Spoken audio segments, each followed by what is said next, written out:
Are you stressed and filled with anxiety like I am? Maybe in a bit of pain from that car accident you had a few years ago? Well, the sponsor of today's episode, Hempville CBD, has us covered. They have the highest quality products created by chemists and doctors. Hempville carries everything from CBD to THC dispensary grade without those despicable dispensary prices. Order your Delta 8, 9 edibles and vapes along with the THCA flower and get free shipping when you spend $50 or more at hempvillecbd.com. Check out the link in the description for more details.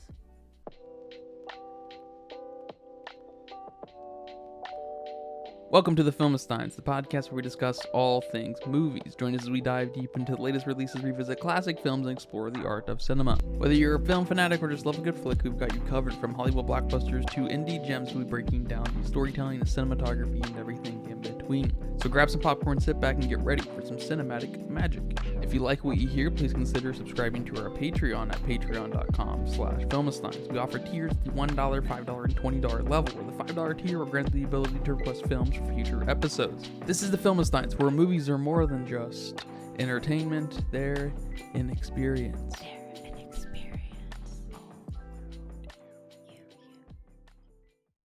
And welcome back to another episode of the Filmistines. Thank you for tuning in today. Glad you guys can make it. Thank you for making it. I'm joined today by my club and friend, Lucy.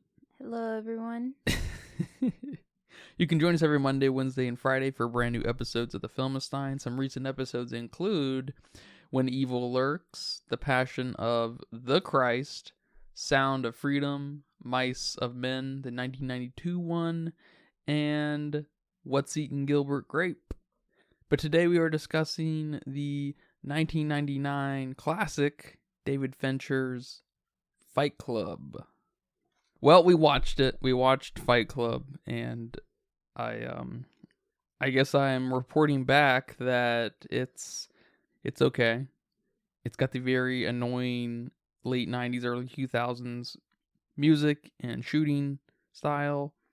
There's really not a lot we can probably add to the conversation of Fight Club, and I don't know if I care enough about the movie to even begin to, but I am curious about what you have to say. What are some hip-fire shots of Fight Club? Well, I didn't like it. I didn't like it at all. I guess there were a few things I liked, but overall, as a movie, it didn't speak to me. Maybe I wasn't the target audience for this because, goddamn, it was boring. It took a while for it to get started for me. I just remember the first 5 minutes just being like, God, I hope he turns it off. But then we got to the support group thing when he meets Marla, or I guess right before he meets Marla, and that was pretty interesting. And then he meets Marla, and then it lost me completely, pretty much. I think I would have enjoyed the twist that, he was Tyler the whole time. If I would have been captivated the whole time, if I would have been into the movie, then I probably would have been like, oh my God, he's Tyler. You know me, I'm a sucker for plot twists. I did like that the movie looked really dirty. It gave me the Seven vibes, which I do enjoy that movie a lot. So, there's that. There's a tiny little plus to this movie. I think the performances were okay. They were decent. Nobody was lacking really anywhere. And is it Edward Norton? Is that our main guy? Yes. I liked his voice. I think he had a nice voice for his narrating. Okay. But the story, the point, the cohesiveness, pretty much everything that makes a movie just hit home was lacking. What was the point? I have no idea. To bore me to sleep. Don't buy shit, because if you do, you're not gonna feel. I don't know.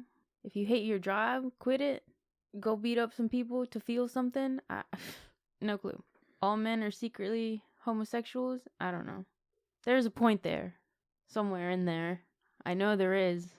Yeah, I'm kind of stuck between this this tone of, is David Fincher making fun of masculinity and people who think they have society figured out more than than the functioning present society, or I almost said David Lynch, or Wow. David Fincher's the rest of his filmography, because he's not really a funny guy.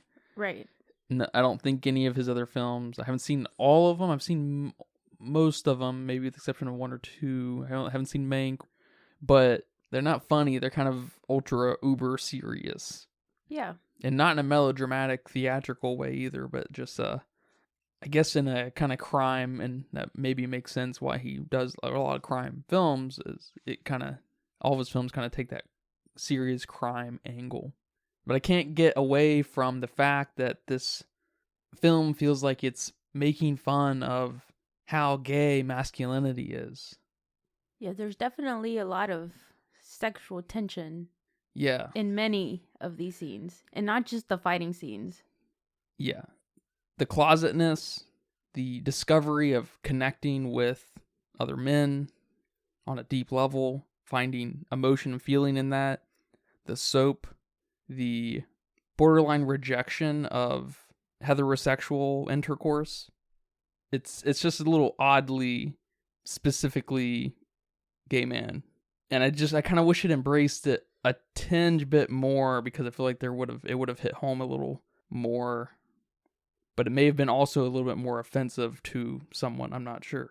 The masculine, I guess, community, the people, the manly men, the Ubermen would have been a little more offended.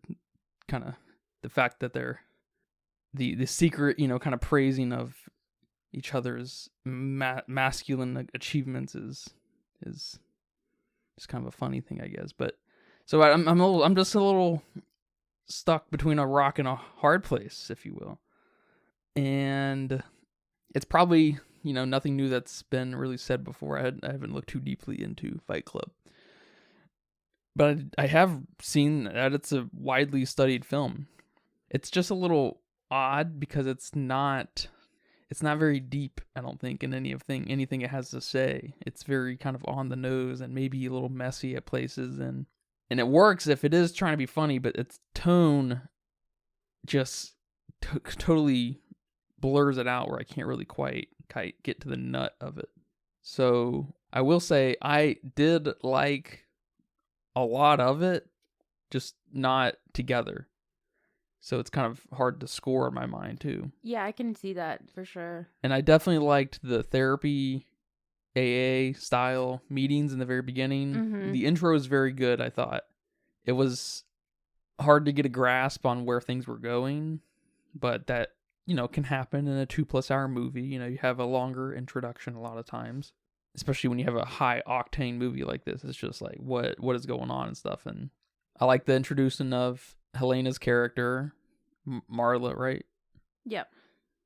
I think that's really fun and everything, but it just, when Tyler gets brought into the fold, it's just doesn't hit quite right. And I knew about the twist. It's one of those twists that everyone knows about. I didn't know about it. That's one reason I wanted you to watch this movie, because you hadn't known previously, or you didn't, it didn't hit like it could have at one point in my life, or should have, which I think I'm pretty immune to that, even if I know, because I recognize earned setup. Yeah. Earned You're a smart payoff. Individual. And it's there here, so it's like, I can't help but to appreciate it, and especially knowing it while watching it. I'm looking for, characters not knowing who Tyler really is and stuff, and it's, obviously mostly kind of projected through Helena's character, when she's just like, what the fuck are you talking about all the time? Every time we think she's talking to the main character. I guess he's just called the narrator, right? Yeah, a lot of people were calling him Jack. Yeah, he was Jack on set. That's what Oh, okay. That was confused. I think that maybe is what it said in the script, actually. I think that's what David Fincher maybe named him, or I'm not sure if it was Edward Norton or not. But he's the everyday man, which we get a little bit of How is that the everyday man? Well, it's the everyday kind of idealistic man in the 1970s and 80s. It's this, businessman. He's got a 401k, maybe He's got decked out in IKEA, hallucinations. When I was, after watching this, the first thing that kind of popped in my mind was, I wonder what David Foster Wallace would have to say about this movie. Because he's a real character into the effects of modernity and TV and things that are kind of supposed to make you feel a certain way. So I don't know. He may have written about this film. I'm not actually sure in 1999, but I like a film that has something to say about consumerism. I like a film that has something to say about fascism. I like a film that has something to say about some kind of radical movement. That's a pretty easy get for me. I'm like, the film can be pretty low key, under budget, no name director or actors, and these things can pop up, and it's definitely gonna be like, all right, I gotta put that on my list, kind of thing. Yeah, that's like a monster movie for me. If it's got a giant monster, it's going on my list. Yeah, and I mean, I'm with you too on giant monster, especially if it's a kind of a unique giant monster. I'm like, all right. I'm all for giant monsters. I don't care if it's unique. I don't care if it's a dinosaur. I don't care if it's a T-Rex. Again and again and again. I don't care. Yeah, I'm good with T-Rexes. I'm fine. Had my T-Rexes. A good shark movie is always welcome, no doubt. That's a very special place. I'm waiting for that great Yeti Sasquatch movie. I'm good. I'm good with Trolls. Had a great Trolls movie. I'm good. I'm good with Godzilla. I don't need Godzilla anymore. I'm good with King Kong. Things, big apes and monkeys. I'm fine. Keep them coming. I'll probably watch them too, but they're kind of guilty pleasures for me too.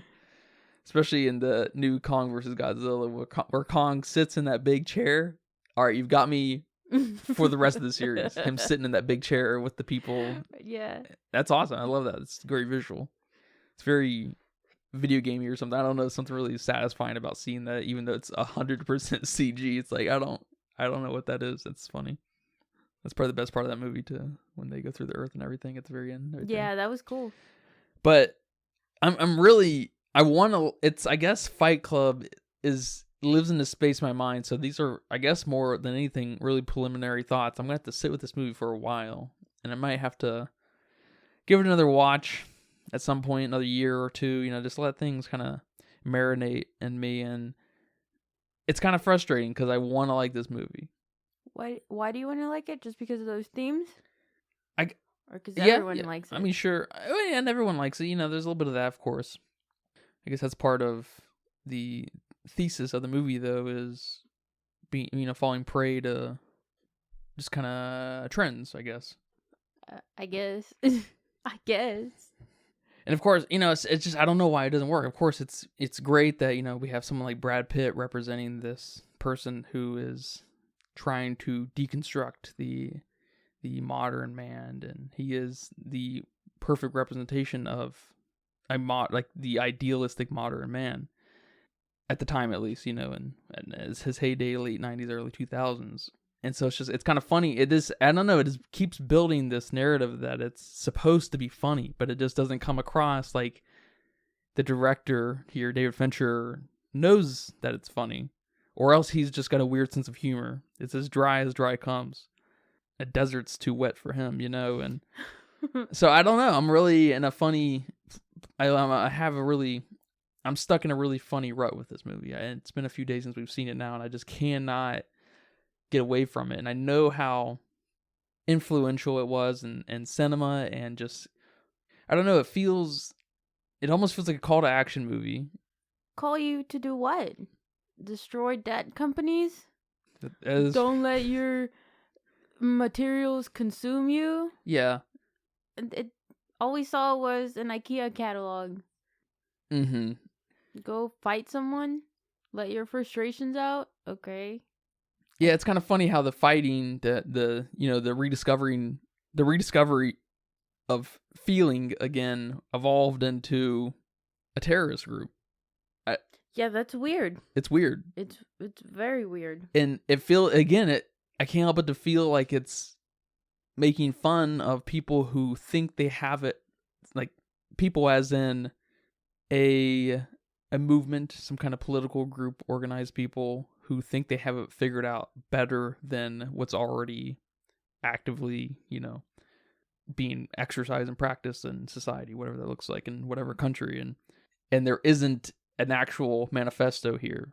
We have just a radical, self-imploding group that's just, I guess he even says it in the movie, Edward Norton's character does, where any of these groups across the country are so committed that they at any point can kind of take a life of its own and kind of transcend out of Fight Club group or whatever they call it, Project Mayhem, And so I just cannot get away that that's funny, but it doesn't feel like that you think is funny. You know what I mean? Yes. Like in Barbie, it feels like Greta Gerwig thinks it's funny. It's not very funny because I don't think I don't feel that. Well, I mean, I think the presence of Will Ferrell and Ryan Gosling and Margot Robbie, or I guess, really just the presence. Will Ferrell. That's all you really need. I think the presence of him helps hit that home on paper.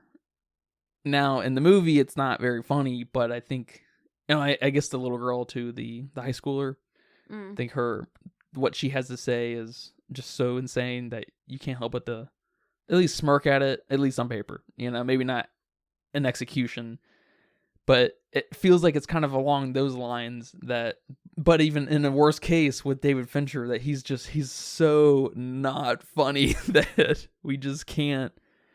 Like in the soap thing. Are you joking me? Yeah, maybe I am surprisingly too happy with my life to enjoy this film. Or maybe I enjoy my job a little too much for this film. Maybe the type of mental problems I have aren't psychotic enough. My anger, I let it out when it needs to be let out. Whether I want to or not, it just comes out. And I guess, I try not to let materials consume every being of my life. I try to keep a healthy balance, I guess. I'm not a hoarder. What about the conveniences and vices of just modernity in general? It is what it is.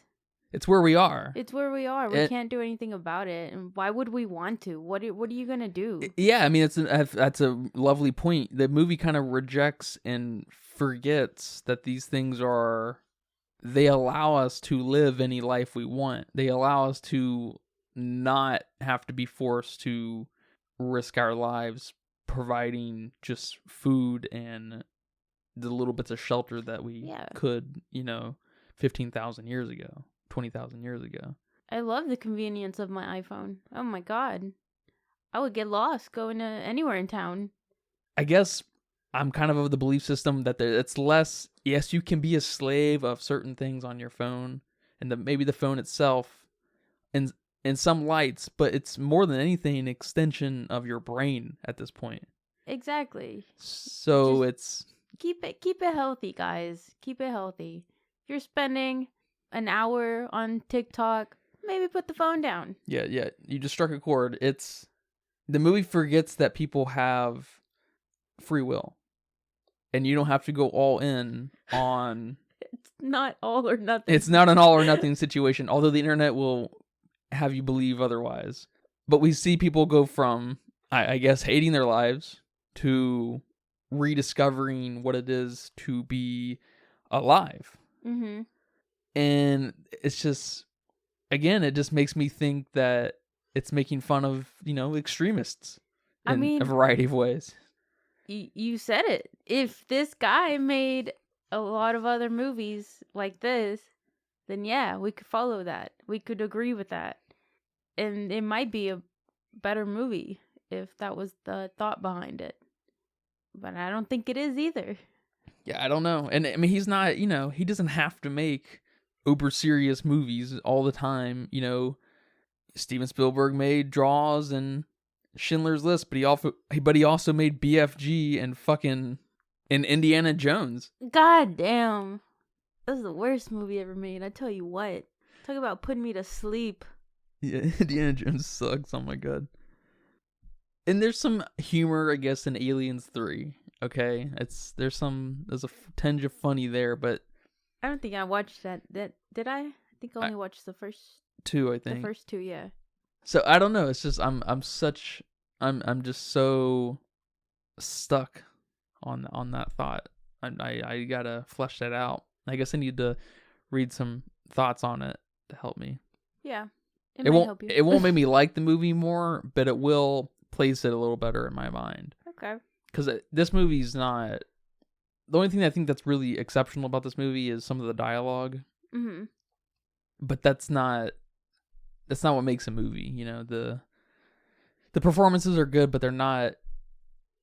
They're not Leo being mentally challenged. Yeah, they're not Brendan Fraser in The Whale or anything. Yes. You know, the delivery is just not on the proper level. It's on a fine, great level, but it's just this movie's just not for me. I mean, it is definitely how it is. I think it is what it is. It's not for us. Yeah, which I guess I feel like on paper this movie should be for me, but in execution it definitely is not.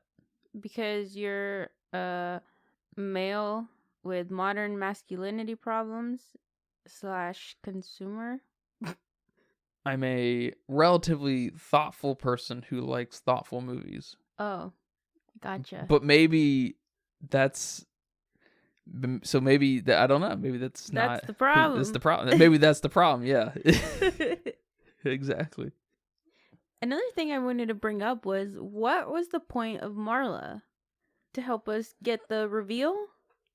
Yes. As far as filmmaking goes, yeah. I think the point of Marla was to help, build the picture of rejecting women, and that this particular woman helped unlock the just right amount of repulsion for our main character to discover his homosexuality. Wow. Yeah, because Tyler emerges right after she starts taking over his, support group thing he's got going on. Yeah, she was in the movie way too much for that to be the only point. I will say almost every time she was in it, maybe every time, there was this, like in retrospect at least, or for you, but while I was watching it, because I already knew that he was Tyler, I could see that she was just kind of there for the confusion of, but, what are you talking about constantly? Like, why are you saying the things you're saying? Yeah, but it was too much. It was a lot. Yeah, it was more than setup, and it kind of got away from her being the catalyst for, coming out of the closet. There is something else to her, but I'm not sure what it is.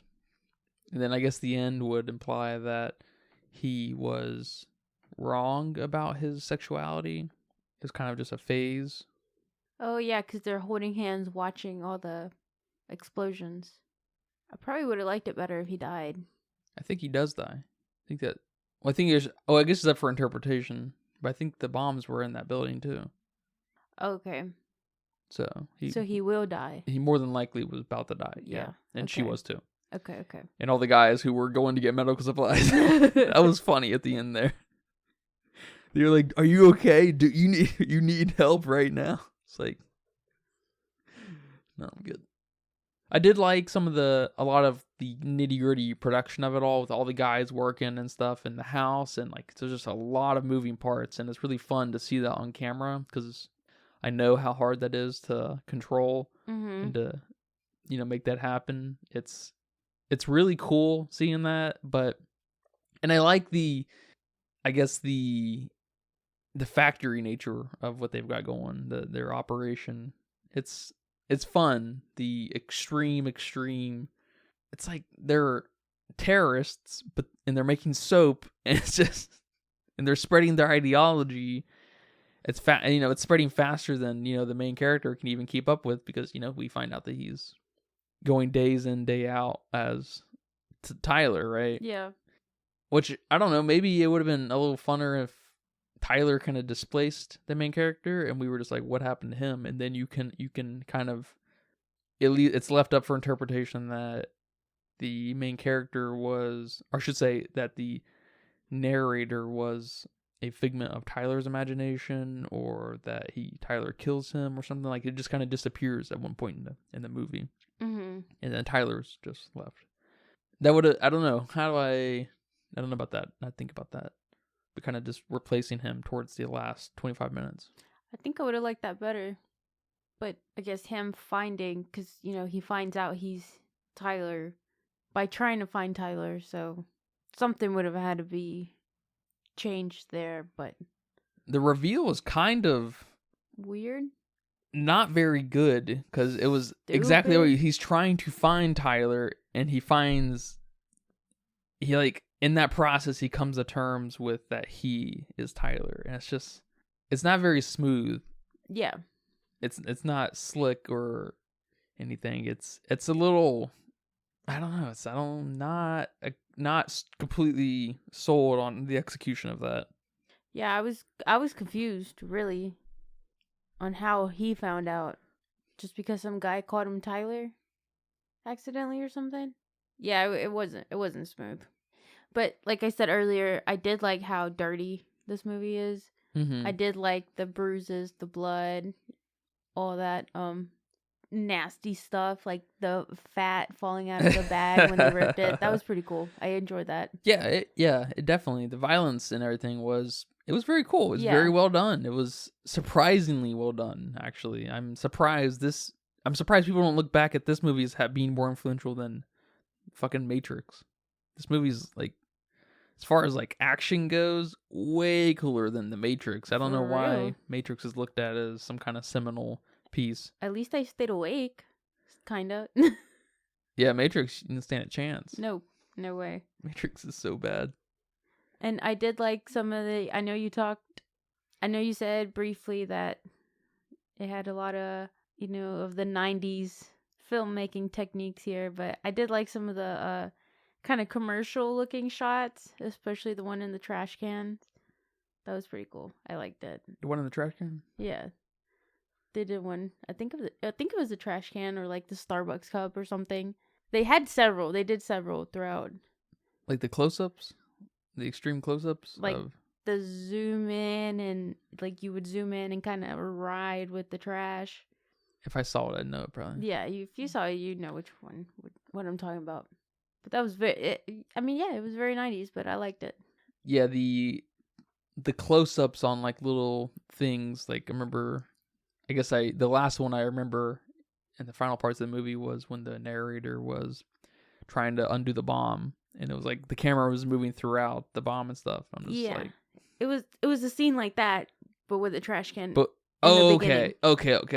Yeah, there were a few of those, and those are so stupid. I know. I like the trash can one. I'm telling you. Those are so funny. They feel like, I don't know. They feel like you're at an amusement park. That's how I feel. Like how a 3D ride would make you feel at Universal or Disney, like those I don't know what you call them, motion rides, where you just sit on a thing and there's a screen around you and it moves you. Well, I guess the ride moves you, but the screen moves you, so you think you're in a ride. Yeah. Like that. That's what it made me feel like. The faux roller coasters. Yeah, faux roller coaster. Yeah, that was probably the funniest part of the movie, when the sack of human fat got torn open and poured on one of the characters. That was cool. Yeah, I don't know about funny. It was definitely cool. Yeah, I don't know if I have a favorite part, a favorite scene.